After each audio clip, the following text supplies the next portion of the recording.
সোনা বন্ধু এক মাস পরে ফিরবে দেশের বাড়িতে। সোনা বন্ধু এক মাস পরে ফিরবে দেশের বাড়িতে। বাবা ভালো ভালো ওরে আমার ওরে রে কাজের সময় আমার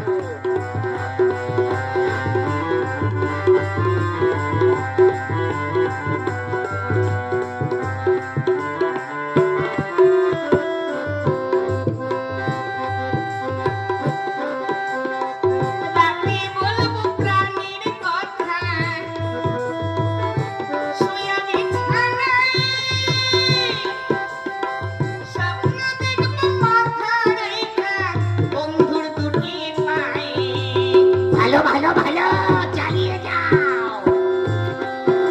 আসামির মতো বন্ধু তুই আমাকে বাঁচাবো। ওকে কি হয়েছে শোনো, ওকে মেরো না।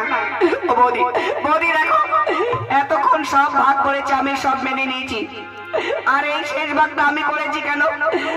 বাপের টাকা খরচা করে বৌদিকে বিয়ে করেছি। মা যখন মারা গিয়েছিল তখন তখন মা আমাকে বৌদির কোলে তুলে দিয়ে বলেছিল, বৌমা ঠাকুরপুরটাকে তুমি দেখো, মানুষ করো, ওর আর কেউ নেই। আমি ছোটবেলা থেকে বৌদিকে আমি মায়ের মতো দেখে এসেছি, তাই আমি ভেবেছিল আমি বৌদিকে পায়ের দিকে নেবো কেন, বৌদির চরণ দোকানে আমি পুজো করতে পারবো, দুবেলা প্রণাম করতে পারবো। তার জন্য আমি বৌদিকে বলেছি আমি যে পায়ের দিকে আমি নেবো, তুমি উপর দিকে নেবে। দাদা আমাকে ভুল বুঝি কি মারলো। ঠাকুরপো তুমি দুঃখ করো না, তোমার দাদা ভুল করেছে। ওগো তুমি বুঝতে পারোনি, এ কি করেছো তুমি? কি মারটাই না মেরেছো?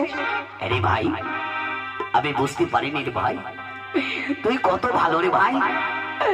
ঠিক আছে, তোকে আলাদা খেতে হবে না রে ভাই, তুই আমাদের সঙ্গেই খাবি। চল ভাই, তোর কোনো কাজ করতে হবে না।